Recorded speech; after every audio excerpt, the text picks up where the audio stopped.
Si tu aimes ce que je fais, n'hésite pas à t'abonner et à activer la cloche des notifications pour ne rien rater des prochaines vidéos.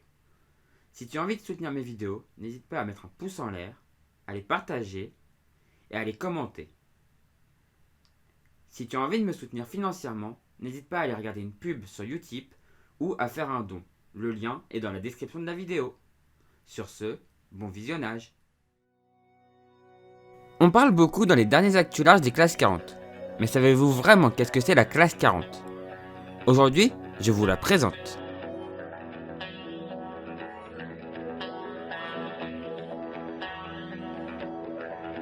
C'est une classe de bateaux répondant à une jauge. C'est une classe open, car les innovations y sont permis, avec quand même des restrictions. Les bateaux doivent faire 40 pieds de long, ne pas faire plus de 4,50 m de large, la quille ne doit pas descendre à plus de 3 mètres, et le mât ne doit pas dépasser les 19 mètres.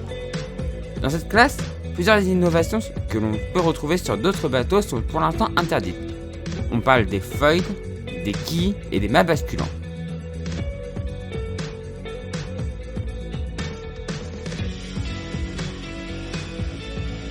La classe a été imaginée en 2004, après plusieurs années de descente de bateaux de 40 pieds qui n'avaient pas abouti. La classe est présentée au Salon Nautique de Paris 2005 et la première course au large était la Route du Rhum 2006, où 25 classes 40 étaient alignées au départ.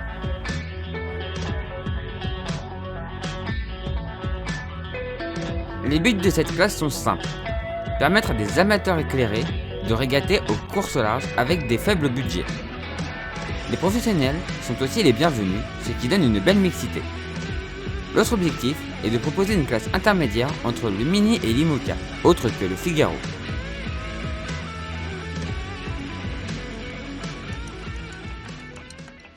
Le succès a été vite au rendez-vous avec 25 bateaux sur la Route du Rhum 2006 et 54 adhérents.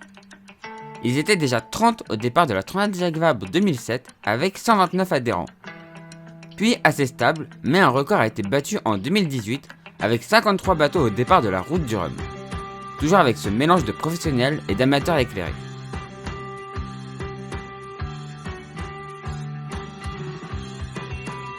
Des noms connus sont passés par cette classe.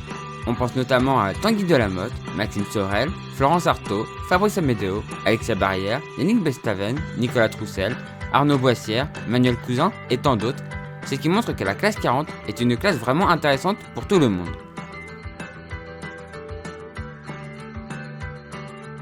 L'évolution a été assez importante, même si assez contrôlée par la jauge. On est passé des bateaux de course croisière à être pointus comme le Jumbo ou le Pogo 40, à des bateaux pensés que pour la compétition, avec des étraves rondes comme le Max 40, dont Crédit Mutuel était le premier exemplaire. On est passé aussi du carène ronde au carène à bouchin, qui ont fait gagner énormément de raiders à la toile. Ces évolutions ont fait gagner énormément de performances aux classes 40.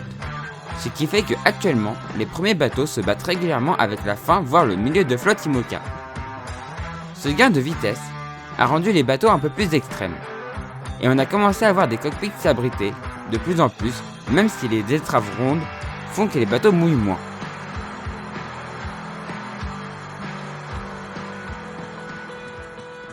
Eh bien, 1 à 2 transats par an, une Jacques Vabre tous les 2 ans, une Route du Rhum tous les 4 ans, 2 transats et la Transat Québec-Saint-Malo, elle aussi se court tous les 4 ans, aux années du Vendée Globe.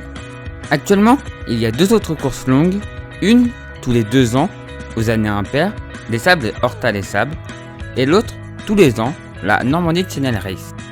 Ils courent aussi sur des courses plus courtes, comme des transmanches, et des parcours côtiers. Ils sont aussi très adaptés aux parcours bananes, même si ceux-ci doivent être assez longs.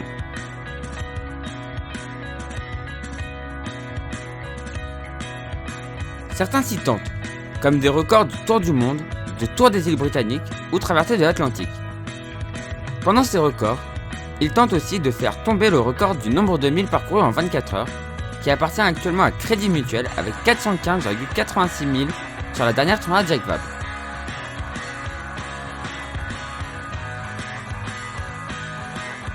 Une nouvelle grande course autour du monde avec escale en double, la Globe 40. Ça va être une superbe course à suivre et ça va permettre à ceux ne trouvant pas de budget pour tourner autour du monde sur des plus gros bateaux de le faire sur des plus petits.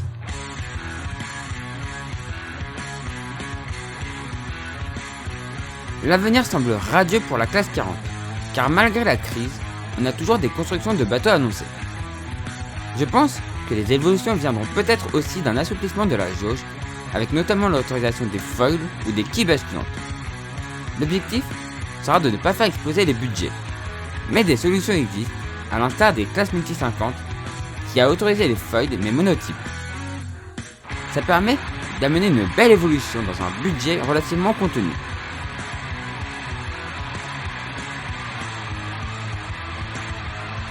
Malgré qu'elle soit souvent ombragée médiatiquement sur les grandes courses par les IMOCA ou les Ultimes, la classe 40 n'en reste pas moins une classe très intéressante, où il y a vraiment moyen de faire de belles choses. En plus, si votre budget est vraiment faible, vous pouvez acheter un vieux classe 40 et courir dans le classement vintage. Pour conclure, je suis ravi qu'une deuxième course 100% classe 40 voit le jour, car ça permet de faire vraiment parler de cette classe qui a tellement d'atouts et qui a actuellement le vent en poupe. Voilà, j'espère que cette vidéo vous a plu, j'espère que ça vous plaît ce petit format où je parle d'une classe de bateau. J'aime bien les classes 40 donc j'ai voulu commencer par eux. On parlera aussi des mini C50, des IMOCA, des multi 50, enfin il y a tellement de classes de bateaux de course à parler donc ça fait un nouveau petit format, moi j'aime bien en tout cas. Du coup si la vidéo vous a plu, n'hésitez pas à mettre un pouce en l'air, à la commenter et à la partager. Si vous n'êtes toujours pas abonné à la chaîne, n'hésitez pas à vous abonner pour ne rien rater des prochaines vidéos.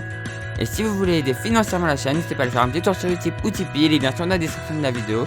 Vous pouvez regarder une publicité ou une vidéo, ça ne vous coûte rien et moi ça m'apporte quelques centimes. Et si vous souhaitez faire un don, c'est possible aussi sur ces deux plateformes, voilà. Et moi je vous rappelle que si vous voulez m'écouter à la radio, vous pouvez m'écouter sur Radio Flamme 96 à Flamanville, donc du côté de Cherbourg. Si vous êtes du côté de Cherbourg, vous pouvez m'écouter en direct à la radio. Et sinon vous pouvez aussi m'écouter sur internet. Si vous cherchez Radio Flamme sur internet, sur une application et tout ça, vous pourrez trouver. Et je passe à 17h35, donc sur Radio Flamme le vendredi soir. Voilà. Et bien moi je vous dis à la prochaine pour la prochaine vidéo sur la chaîne Victoria. Et du coup, ciao tout le monde, ciao ciao ciao.